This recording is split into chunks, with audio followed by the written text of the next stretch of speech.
بسم اللہ الرحمن الرحیم، السلام علیکم ورحمۃ اللہ وبرکاتہ۔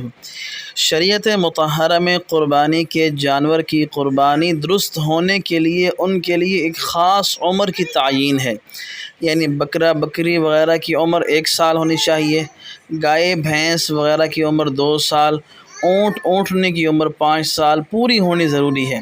دمبا اور بھیڑ وغیرہ اگر 6 ماہ کا ہو جائے لیکن وہ صحت اور فربہ ہونے میں سال بھر کا معلوم ہوتا ہو تو اس کی قربانی بھی صحیح ہے۔ اگر یقینی طور پر معلوم ہو کہ ان کی عمر اتنی ہی ہو گئی ہے، مثلا جانوروں کو اپنے سامنے پلتے بڑھتے دیکھا ہو اور ان کی عمر بھی معلوم ہو، درست ہے۔ پکے دانت نکلنا ضروری نہیں ہے بلکہ مدت یعنی عمر پورا ہونا شرط ہے۔ تاہم آج کل چونکہ زمانے میں فساد کا غلبہ ہے، اس لیے بیوپاریوں کی بات پر اعتماد نہیں ہو سکتا۔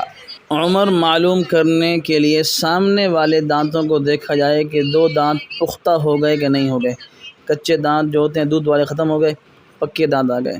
لہذا احتیاطاً دانت کو عمر معلوم کرنے کی علامت کے طور پر مقرر کیا گیا ہے۔